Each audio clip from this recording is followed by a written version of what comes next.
ခါတော့မုံရွာမှာစီးနေတဲ့ဆိုင်ကယ်တွေမိတ်တွေမြန်မာဆိုတဲ့ဆိုင်ကယ်ဘိန်းဘယ်နှဘိန်းပါလို့လဲ Made in China Made in Thailand Made in Hong Kong ဒါပါပဲအများစုကတရုတ်ပါ3သိန်းလောက်နဲ့ရတာယူရီးယားဆိုလည်းဈေးကြီးတယ်5သိန်းလောက်ပေးရတယ်ဟောင်ကောင်ဘိန်းတိတ်မစီးနိုင်ကြပါဘူးများသောအားဖြင့်တော့တရုတ်ပါပဲ Made in China မုံရွာဆိုတော့ပိုပြောလို့ကောင်းတယ်မြန်မာနိုင်ငံမှာကြေးရွာပေါင်း6000ခွဲရှိတယ်ဗျတက္ကသိုလ်ကျောင်းသားတွေဆိုတော့အပေါင်းနှုံများပါတယ်ဖဲသမားတွေဆိုရင်ပို့ပြီးတော့မြန်တယ်ဘာမှစိတ်မပူနဲ့ကျွန်တော်လည်းဖဲရိုက်ပြီးကျောင်းတက်လာတာရွာပေါင်း6000ခွဲ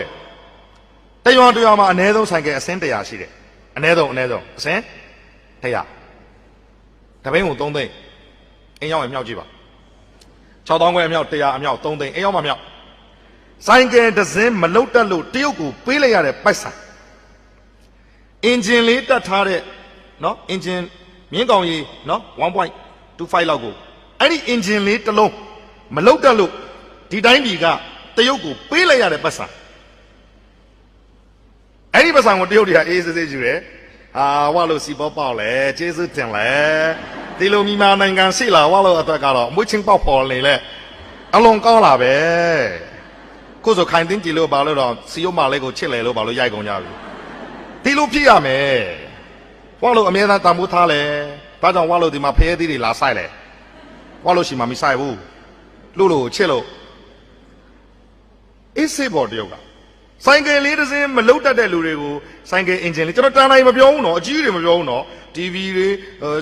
တရုတ်ကလာတဲ့ Xiaomi ဖုန်းတွေ Huawei တွေမီးစက်တွေမပြောဘူးနော်လက်ထွန်စက်တွေခွန်တောင်းတွေမပြောဘူးနော်ကျွန်တော်ဆိုင်ကယ်လေးပဲပြောတာအဲ့ဒီဆိုင်ကယ်လေးသွင်းပြီးတော့ပတ်စံတွေအားလုံးတဲ့ယူလိုက်တယ်โอเคပြီးတော့မှလက်ညှိုးထုတ်ပြီးမိတယ်ဒီစီတောင်ကဘီလောက်လဲတဲ့လက်ပတောင်းကိုထုတ်ပြီးတော့စီတောင်ဘီလောက်ပေးရမယ်လဲတဲ့ဒီတောင်ဘီလောက်လဲစပယ်တောင်ဘလောက်လဲကြီးစင်တောင်ဘလောက်လဲအေရီမြစ်ကဘီလောက်လဲစီပြောပါဝါလို့လုံးဝဈေးမစစ်ဘူးလေအင်ဂျင်ကဘယ်နှလုံးထုတ်ခြင်းလဲဒီတောင်ကနှစ်တန်းနဲ့ခြီးပြီးကြာမှရတဲ့တောင်ဒီမြစ်ကနှစ်တန်းနဲ့ခြီးပြီးဖြတ်တန်းလာတဲ့မြစ်